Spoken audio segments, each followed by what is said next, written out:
여러분, 사복음서 중에 가장 먼저 쓰여진 책이 마가복음입니다. 이 마가복음은 그 마가복음 1장 15절에 보면 예수님의 중심 사상이 나와 있고 예수님이 사역하시면서 가장 먼저 외치신 복음의 내용이 담겨져 있는데요. 뭐라고 되어 있냐면, 때가 찼고 하나님 나라가 가까이 왔으니 회개하고 복음을 믿으라. 여러분, 우리가 복음을 믿는다, 또 예수님을 믿는다라는 이야기는 회개를 한 거죠. 회개를 한 거예요. 여러분, 회개라는 부분은 어떤 부분이냐면,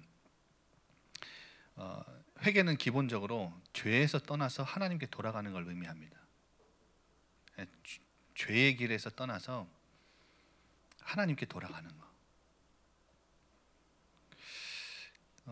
좀 더 편하게 쉽게 말씀드리면 가던 길을 돌이켜서 다른 길로 가는 거예요. 그리고 그저 길만 돌이키는 게 아니라 완전히 다른 사람이 되는 겁니다. 그런데 여러분, 이것은, 회개는 도덕적인 개선이나 돌발적인 열심이나 새해 맞이 나은 삶을 향한 결심이 아니에요. 그런 수준이 아니에요. 회개는 총체적이고 근본적이고 전인적인 변화의 시작점이에요. 여러분, 회개했다는 것은 이런 내 삶과 내 모든 것이 다 변화가 되는 것인데, 변화를 해야 된다고 하는 게 아니라 변화가 일어날 수밖에 없는 거예요, 회개는. 왜냐하면 구원을 받았다는 것은 내가 새 사람이 됐다는 거예요. 그리고 새 신분을 얻었다는 거고, 내가 새 나라의 시민권을 얻었다는 거예요. 그렇기 때문에 변화가 일어날 수밖에 없지요. 여러분, 가장 먼저 변화가 일어나는 부분이 어떤 부분인지 아세요? 회개를 하고 복음을 믿고 예수 그리스도를 믿고 구원을 받으면 제일 먼저 변화되는 부분이 어떤 부분이냐? 가치관이 변해요. 가치관. 여러분, 저의 이야기를 제가 설교할 때마다 가끔씩 이렇게 했기 때문에 아마 제 이야기를 많이 아실 거예요. 저는 목회자 가정에서 태어나고 자랐죠.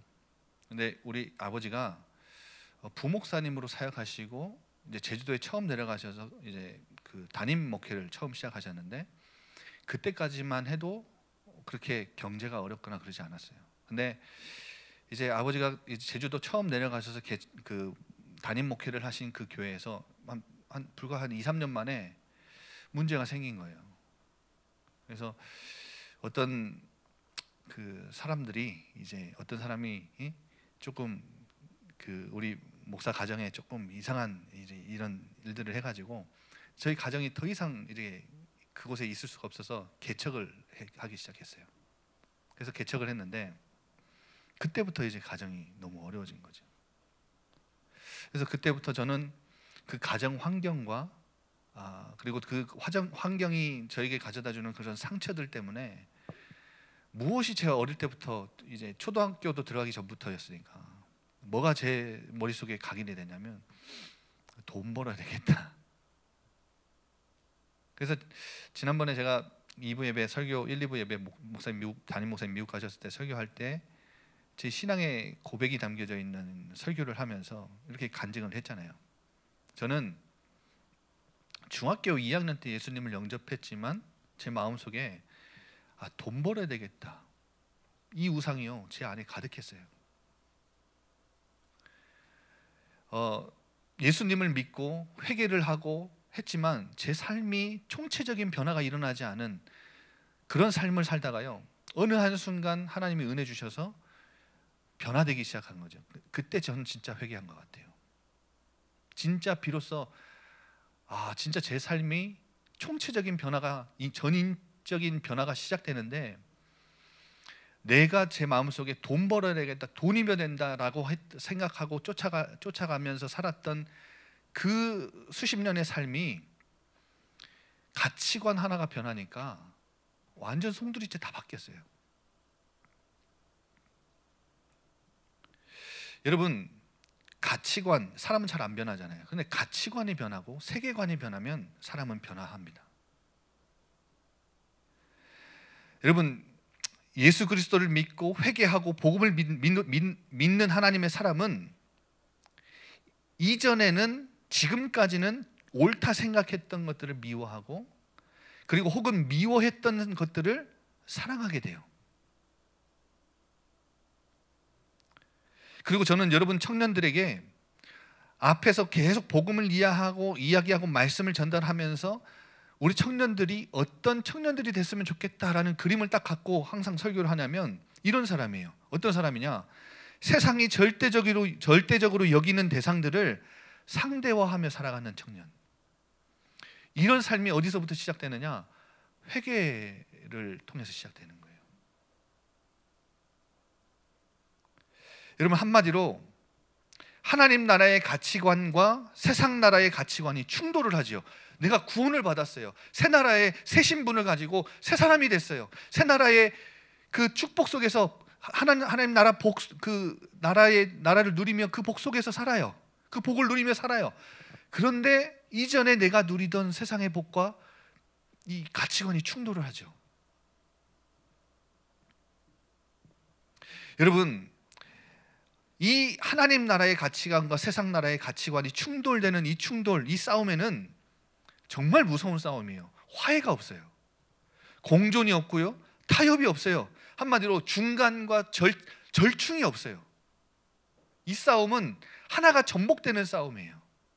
하나님 나라의 가치관이 이 사람의 모든 가치가 인생의 가치관이 되느냐, 아니면 세상 나라의 가치관이 이 사람의 인생의 가치관이 되느냐. 이 두 가지 싸움이에요.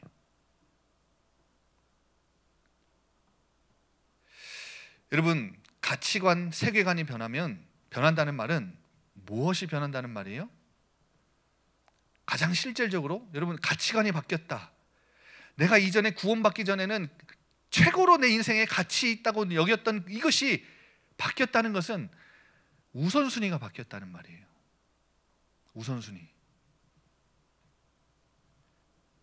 그리고 사고방식이 바뀐다는 말이고, 생활 양식이 달라져요. 삶의 규범과 방식과 자세와 태도 다 달라져요. 존재의 이유가 달라지고요, 존재의 목적이 달라지고요, 존재의 방향이 달라져요. 다 달라지는 거예요. 그래서 여러분 사도 바울은 로마에 있는 성도들에게 편지를 쓰는 이 로마서에 보면 1장부터 11장 마지막 절까지, 12장 딱 들어서기 전까지 우리가 받은 이 복에 대해서, 영적인 축복에 대해서, 엄청난 이 교리에 대해서 쫙 설명을 해요. 근데 12장부터요, 딱 이 변화를, 딱 이제 분위기를 바꾸지요. 12장 1절부터 완전 분위기를 바꿔서 뭘 얘기하기 시작하냐? 이 구원받은 자 너희들의 삶. 그래서 12장 2절에는, 로마서 12장 2절에 이렇게 말해요. 너희는 이 세대를 본받지 말고 오직 마음을 새롭게 함으로 변화를 받아 하나님의 선하시고 기뻐하시고 온전하신 뜻이 무엇인지 분별하도록 하라. 예, 구원받은 사람, 회개한 사람은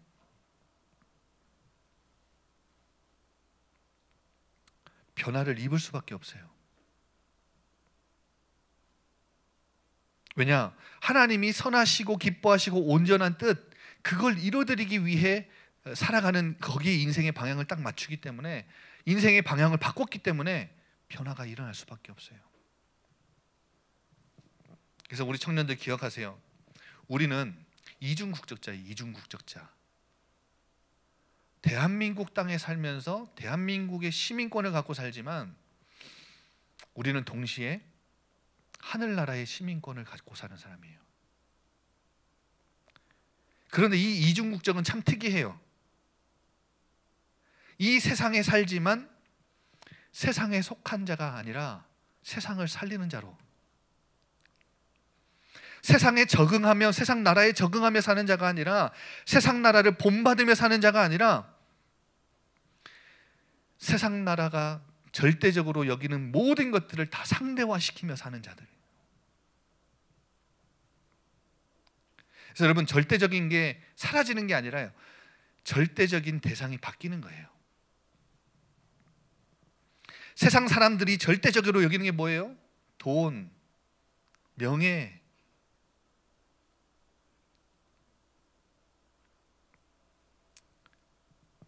뭐 여러 가지가 있겠죠. 근데 여러분, 그 사람들이, 세상 사람들이, 구원받지 못한 사람들이 절대적으로 여기는 그런 것들이 우리에게는 있어도 되고 없어도 되는 거, 상대화되는 거예요. 우리에게는 근데 절대적인 게 하나 있죠. 구원받고 회개하고 하나님의 자녀가 된 자들은 절대적인 게 하나가 딱, 세상 사람들은 전혀 감히 상상도 못하는 절대적인 게 하나가 딱 들어와 있어요. 그게 뭐죠? 하나님, 예수 그리스도, 복음, 그리고 이 복음을 우리에게 계속 전해주는 예수 그리스도 그 핏값으로 주고 사신 이 교회,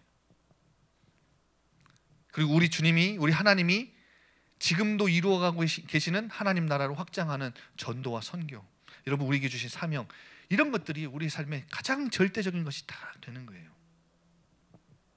그래서 여러분, 하나님 나라에 속한 사람, 하나님의 백성은 사적으로 공적으로 모든 영역에서 하나님을 사랑하고 하나님께 충성을 하고 하나님을 섬기는 자, 그 사람을 바로 제자라고 합니다. 제자.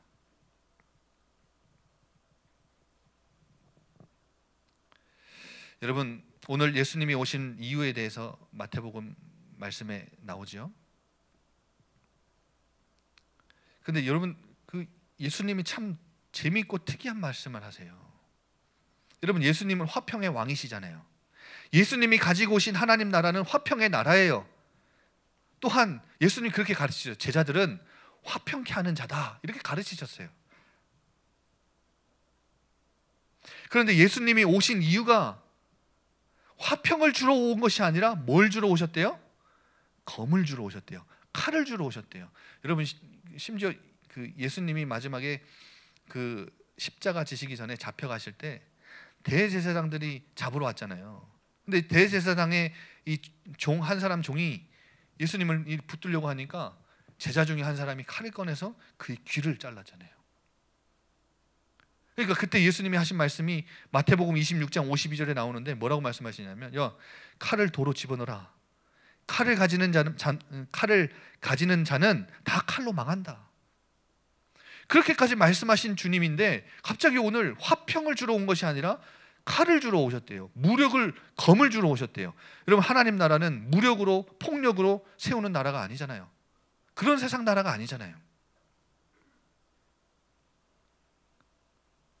여러분, 궁극적으로 예수님이 가지고 오신 하나님 나라는 평화를 줄 거예요. 그런데 그 과정 속에서 아까 제가 말씀드린 대로 부득불 세상 나라의 극렬한 반발과 저항이 있을 거예요. 다툼이 있을 수밖에 없어요. 여러분, 평화가 없는 세상에 평화의 복음을 가지고 들어가면 무엇이 기다려요? 거절과 박해가 기다려요. 세상 나라는 하나님 나라를 환영하지 않아요. 자기 나라를 쉽사리 포기하지 않아요. 완강하게 새 나라를 거부할 거고, 새 주권을 거부할 거고, 새 왕을 거부할 거예요. 그런데 여러분, 세상 나라가 이 평화의 복음이 들어오면 거부하고 격렬하게 저항하고 반발한다는 이 반발하는 그 가장 첫 번째 영역이 어떤 영역인 줄 아세요? 바로 관계예요. 관계. 여러분, 오늘 보세요. 내가 온 것은 35절에 사람이 그 아버지와 딸이 어머니와 며느리가 시어머니와 불화하게 하려 합니다. 사람의 원수가 자기 집안 식구다. 여러분, 가정에 불화가 일어난대요.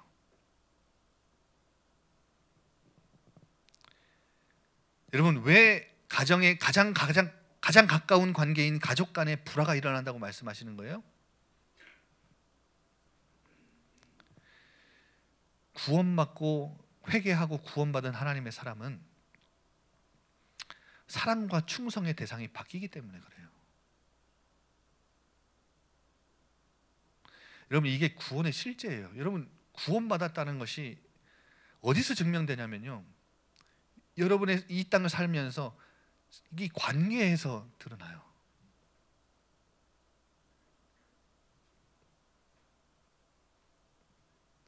이전에 구원받기 전에는 전혀 문제가 없었어요. 불신자, 하나님을 안 믿는 이 가정, 부모들과 부모와 자식 간의 이 관계가 전혀 불화가 없었고 전혀 문제가 없었어요. 예전에는 복음 모르는 여자친구, 복음 모르는 남자친구 같이 사귀는 거 전혀 문제 없었어요. 아무 거리낌 없어요. 아주 좋아요. 너무 행복해요. 너무 편안해요. 그런데 내가 진짜 회개하고 복음을 받으면요, 불편한 거예요. 맞을 수가 없어요.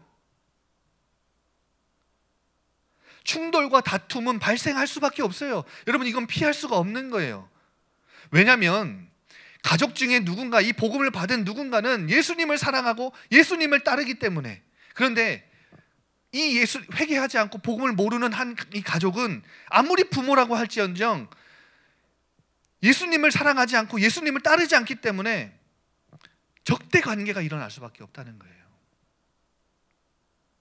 그래서 여러분, 하나님의 사람이 하나님 나라를 살아가면 이 땅의 세상 나라 사람들과는 당연히 맞지 않아요. 심지어 천륜이라고 불리는 부모 자식 간의 관계도 불화가 시작돼요.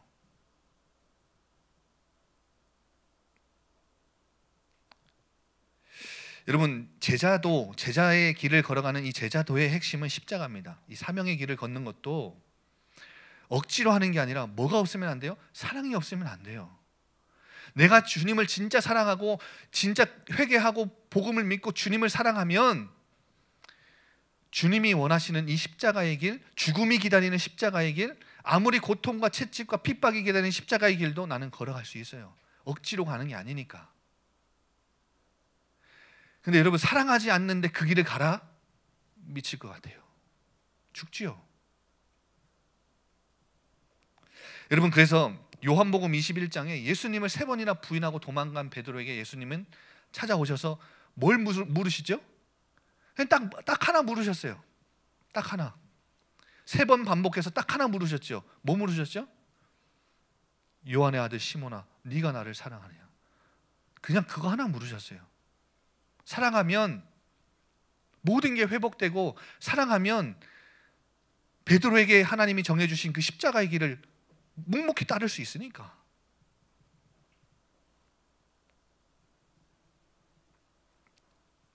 여러분, 진짜로 이 땅에 하나님 나라를 얻은 사람으로, 하나님 나라의 복을 누리는 사람으로, 하나님 나라에 속한 사람으로, 하나님 나라의 백성으로, 제자로 여러분 이 땅을 살아가고 계신가요?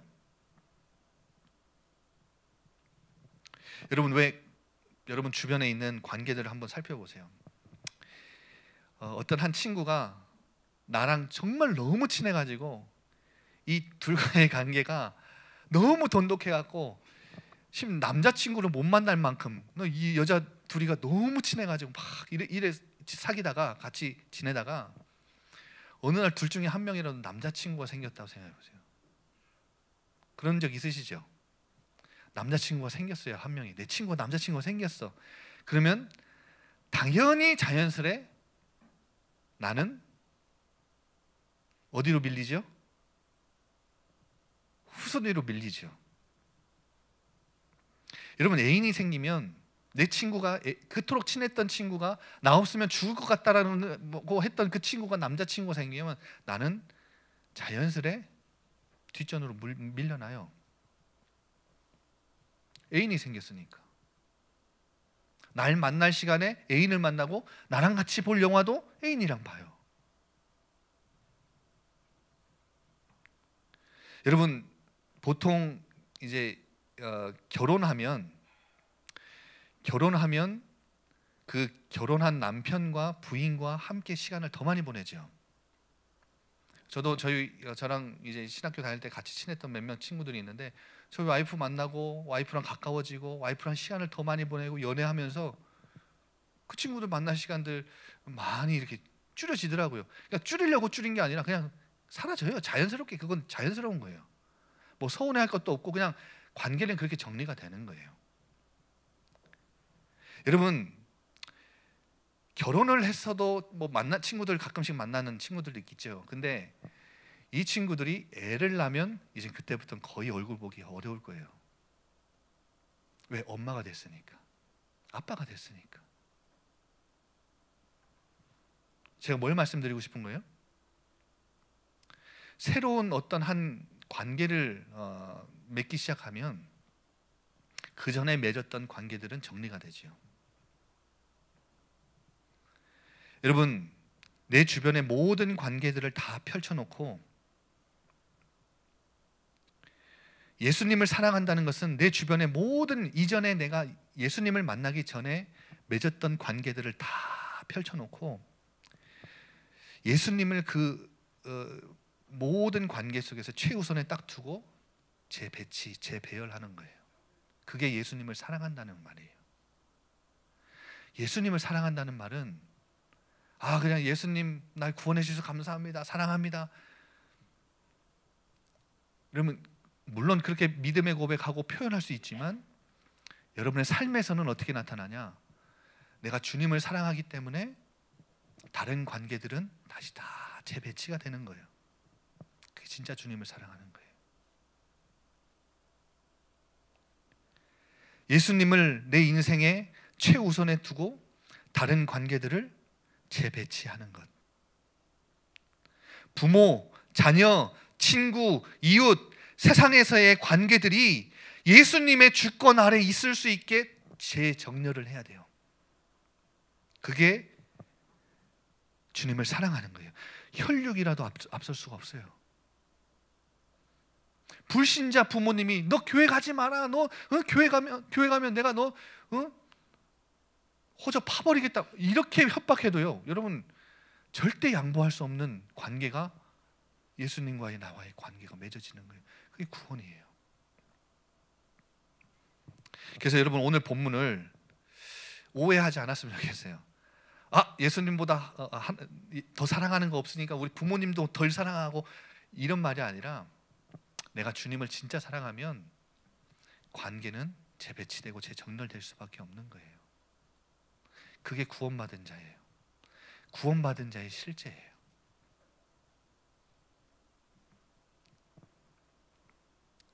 여러분 오늘 본문의 마지막 보세요. 자기 십자가를 지고 나를 따르는 자는 자도 내게 합당하지 않다.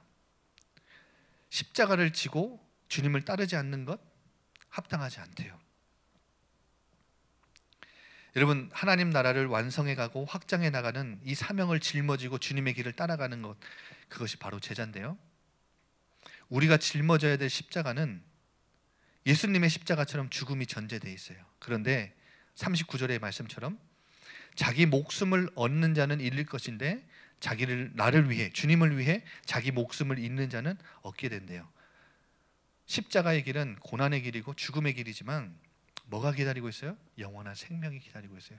그런데 여러분 이 사명의 길을 아까 말씀드린 대로 뭐가 있어야 가능해요? 사랑이 있어야 가능해요.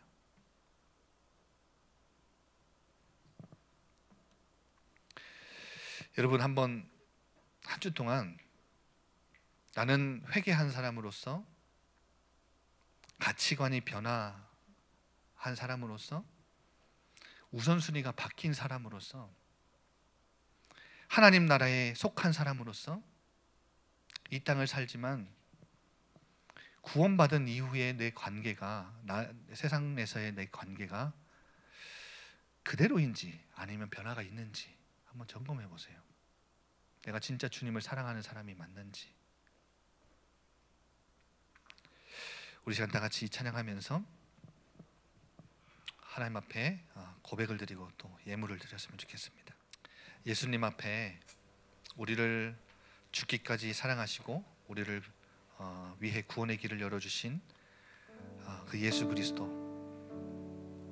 여러분 그분을 묵상하며 사랑한다고 고백하고 또 그분을 최우선의, 내 삶의 최우선의 관계에 두고 다른 관계들은 재배치하고 재배열하는 그런 시간들이 여러분의 삶 가운데 있었으면 좋겠습니다. 그래서 예수님보다 내 삶에 더 중요한 것은 없고 더 사랑하는 것은 없어지도록 우리 한번 이 시간 다 같이 이 찬양 고백했으면 좋겠습니다.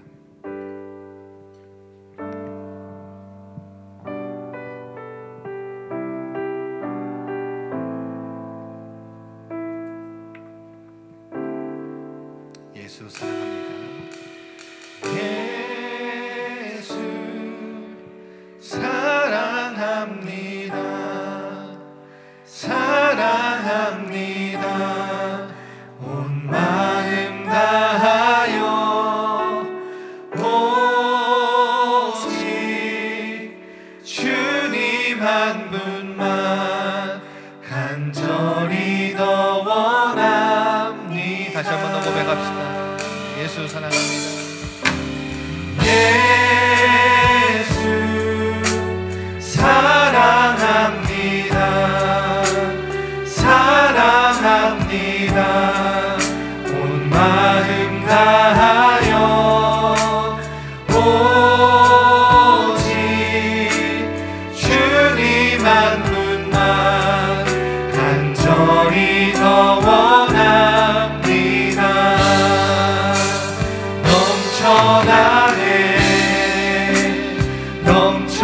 넘쳐나네 주를 향한 내 속에 갈망이 주님께로 나를 끌어 주소서. 주님을 더 원합니다. 전부 다 다시 한 번 더 고백합시다. 예수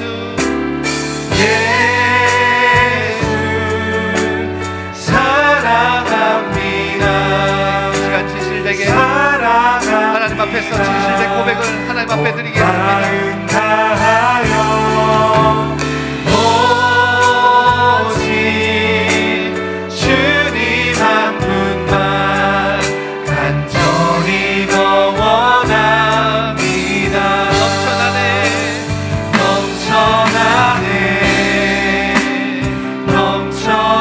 넘쳐나네 주를 향한 내 속에 갈망이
한 번 더 고백합니다. 예수 사랑합니다.